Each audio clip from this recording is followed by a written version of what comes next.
guy, man of the people here. This is the Prime Minister of Canada. Interesting developments we've got here. Welcome back to Moose and Loose. My name's David. Today we got some new polling data. We've got Pierre Poilievre having a huge rally in Kingston, Ontario. We've got Kevin O'Leary destroying Mark Carney. We've also got Donald Trump completely taking all the wind right out of Carney's sails with his announcement of tariffs. Spoiler alert, there's nothing new for Canada. Let's jump into this. First up, a new poll here from Innovative Research showing 38% conservative, 37% liberal. Interesting. That's 3 polls in a row now that are conservative leading. We are back. You bet we're back. Still 27 days to go. Yep. We've got Pierre Poilievre with 4,200 people, patriotic Canadians showing up in Kingston. Look at this crowd here. Big crowd, a lot of people. We had the pleb streaming this live with like 8,200 people, which is 10 times more than Cpac had, which is hilarious. This happening during the event. Pretty powerful moment. Check this out.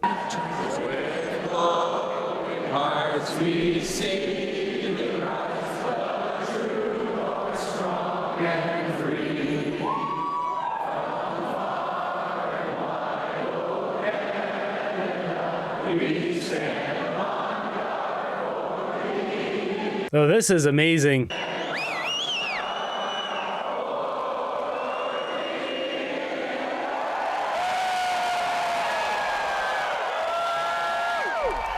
This is great. Getting a little sense of that coming back. Canada, what it used to be. That's what that felt like to me. After that, Pierre Poilievre came out here, talked with some people. We got Right Blend filming this. Pierre spent time to shake the hands of every single person out here. Just check this out. Thank you, Pierre. Yeah, for real. Enjoy the event? Yeah, thank you very much. Thank you for being here, guys. So much. Thank you for staying out in the range. Yeah. It means the world to have you guys. Great to meet you. Thanks. So we got the pleb up here. Thank you so much. Thank you so much for what you're doing. Thank you so much. Montreal. You're from Montreal? Yes, I am. No way, I'm from Montreal too. Ben oui. Oui, ça va bien. Speaking some French. Just some other Thanks, Would we guys. be able to get a photo of you real fire it quick? out. Thank you so much. Awesome. Would any of you He takes a photo with these guys, sets it all up, and he goes on to shake more and more people's hands. And check this out. So he talks with this guy for a little while here. So he goes to get on the bus and some other people come out the back door. This is the kind of man Pierre is. Canada first. On the other side of the bus. Oh, man. Oh, let's go. Let's go. Look at this guy, man of the people here. This is the Prime Minister of Canada. This guy just, oh, this is how it is. Oh, man, look at that.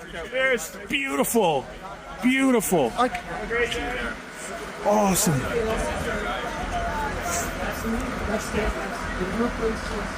Yes, and he stopped, he shook hands with all of us. He took time to speak to us.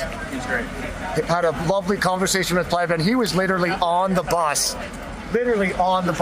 And he's gone back to shake hands. And this is real, right? This is real. This is real. Don't believe the polls. Believe this. It's real. Believe emotion. this. It's real people. This is real. Thank you so much. This is real. Thank you. Real emotion. Real people. Thank you. Canada first. Thank you. Canada first for a change. Let's go. Pierre cares about the people. It's not that faked persona that we see from Mark Carney. Let's go. Let's go. Go! Check out this. We've got Melissa Lanceman in Toronto. Look how many people she's pulling as the deputy. She's pulling in bigger numbers than Mark Carney. Look at this.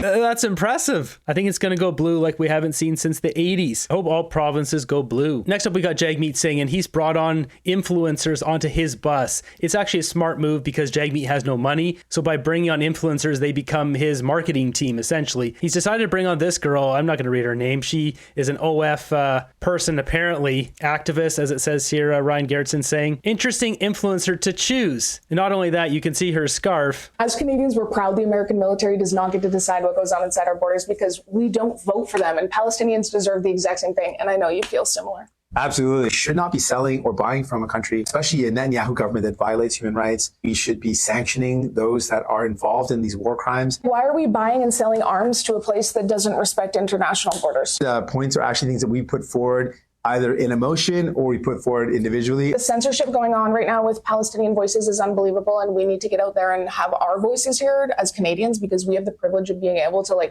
vote and really have a say in this. Get out. Okay, I think we've all heard enough of this. Perhaps more importantly, does Miss Singh know?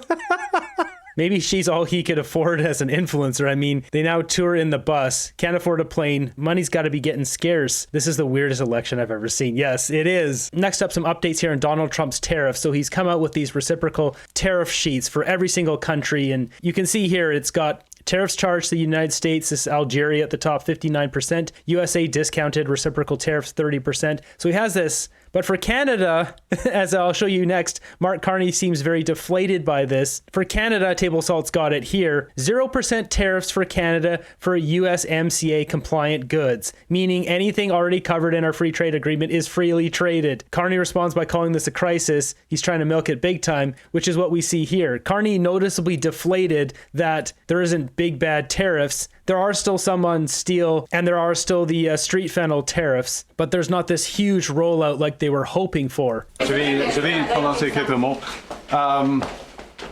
So President Trump has just announced a series of measures that are going to fundamentally change the international trading system.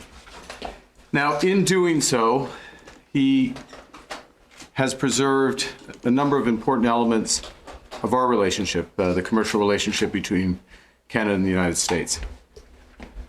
But the fentanyl tariffs still remain in place, as do the tariffs for steel and aluminum. As of this evening, the tariffs on automobiles will enter into force, and the U.S. has signaled that there will be additional tariffs in so-called strategic sectors, pharmaceuticals, lumber, and semiconductors. And who provides the most semiconductors? I can't remember, Mark. Can you fill us in on that? So we're in a situation where there is going to be an impact on the U.S. economy, which will build with time. In our judgment, it will be negative on the U.S. economy. That will have an impact on us. But the series of measures will directly affect millions of Canadians. We are going to fight these tariffs with countermeasures. We are going to protect our workers, and we are going to build the strongest economy. Notice how he said with countermeasures. He's so scared to rock the boat here. Even when he was asked about this at that last press conference, look to my release notes. Like he didn't want to say it again. In the G7. In a crisis, it's important to come together, and it's essential to act with purpose and with force. And that's what we will do. He looks so deflated here. He didn't get that big bad boogeyman tariff that he was expecting.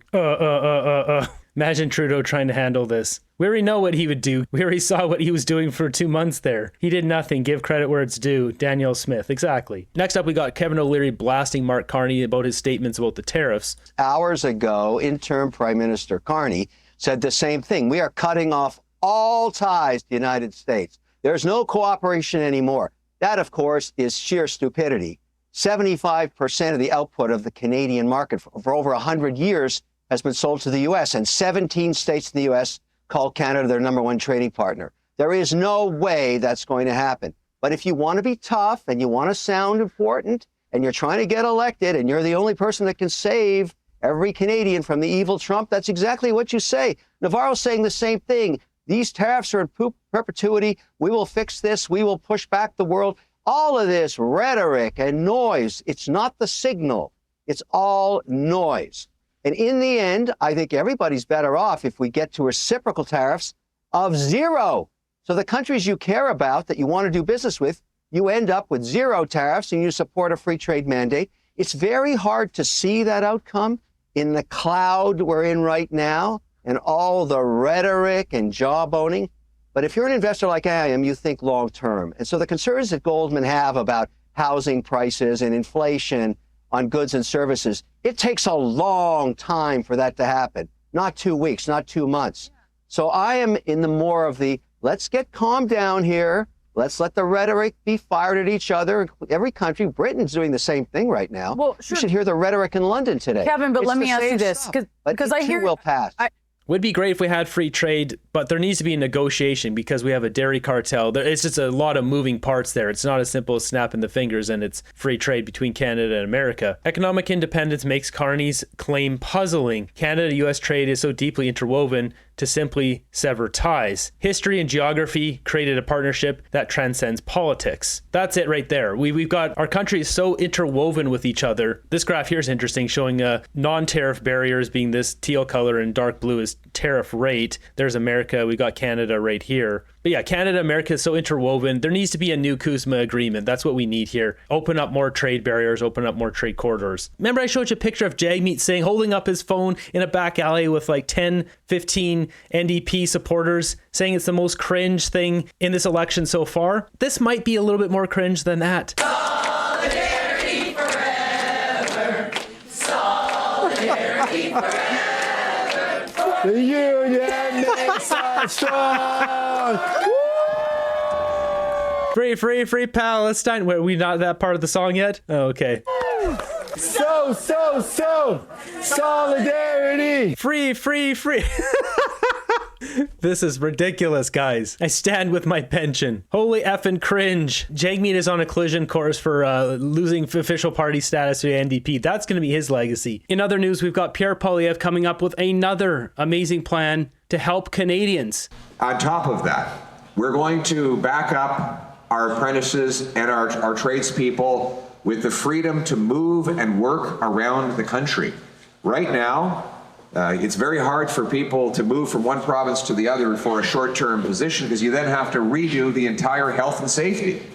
Even though you've done the course already in New Brunswick, you go to Fort Mac, you might have to blow the first 4 days unpaid taking a health and safety program that you've already taken in a different province. So Melissa has agreed to an assignment that I've given her, which is to go and get all the provincial regulators lined up to one simple harmonized system. So once you have your health and safety in New Brunswick, you have it for the whole country. You can move around and get to work. They couldn't restrain the clapping for that.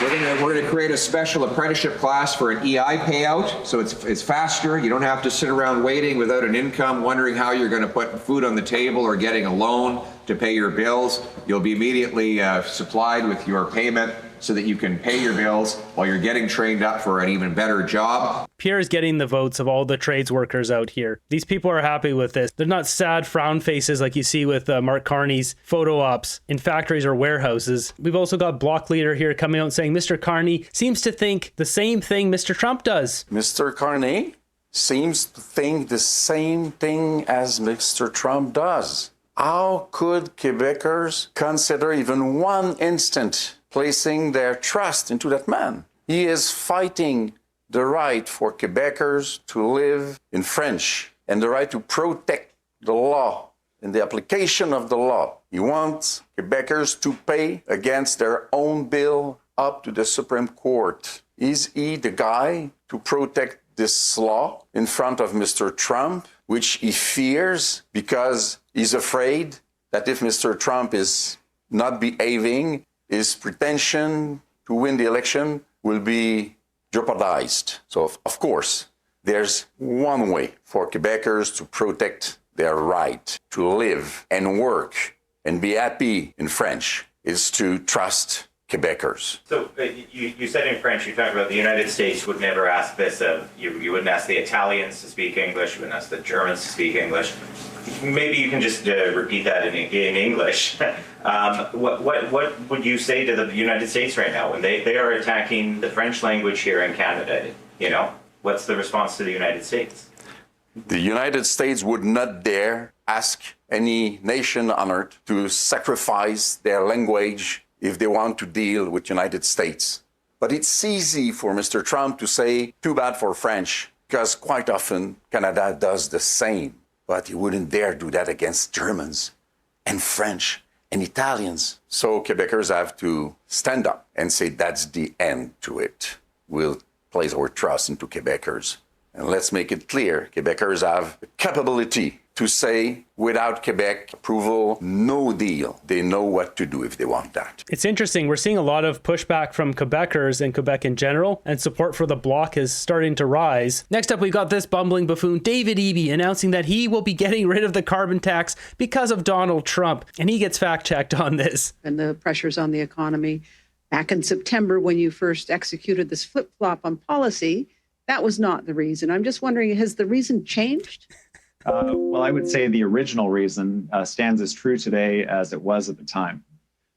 First of all, British Columbians are facing huge affordability pressures, and the carbon tax has contributed to increased costs for many British Columbians. So he admits it. It increases the cost. 8 out of 10 was a lie, the Canada-wide lie, and we never got those rebate checks here. They've just been stacking up this cash, and he gave all his cronies a raise and opted out of the $1,000 payout that he bribed British Columbians with to win the vote. These politicians are disgraceful human beings. When they fill up a tank of gas. The second is that although I support the policy, I thought it was a good policy, I fought for the policy, without a doubt, the policy became absolutely toxic with British Columbians and with Canadians due to a dedicated and concerted campaign by the Conservative Party at the provincial level and at the federal level. We've had a carbon tax for a long time, supported on a consensus basis across. British Columbians have absolutely loathed this carbon tax for a long time, and we've loathed that this guy wastes way too much money and we get nothing for any of our dollars spent. This guy's brought in his safe supply system, which has resulted in the end of 6 people every single day because of this policy. This guy is just as bad as Justin Trudeau or Mark Carney. The legislature has helped us reduce emissions. Our economy has continued to grow, but the policy has run its course. British Columbians do not support it. They don't want it. They don't want to see it. And we're removing it. We listen to the people. Yeah, right. He has the audacity to say it removed emissions. Okay, show us, clown. Imagine people disliking being gouged relentlessly in order to change the weather when the majority of the world offsets their efforts steadily. This guy needs to be removed ASAP. Chinese election rigging scumbag. Yeah, I mean, his advisor is connected to the CCP. And speaking of weak leaders, we've got Olivia Chow. Check this out. Toronto city councillors are debating giving themselves a 25% pay hike, up $33,000 a year to $170,000 a year. This, as Toronto says, it has unprecedented financial crisis. Increase each would cost the city and taxpayers nearly $1 million. The city councillors will have a robust debate. Their elbows are up your butt into your wallet. No kidding. Just to throw in here a good old-fashioned Canadian moment here, we've got criminals stealing a truck in 10 seconds. This is the fastest I've seen a truck stolen in my life. In just under 10 seconds, these guys are going to perform a relay attack at this house. And look what this criminal does, this scumbag. They're going to steal it in 10 seconds. There, the truck is on. Look at them.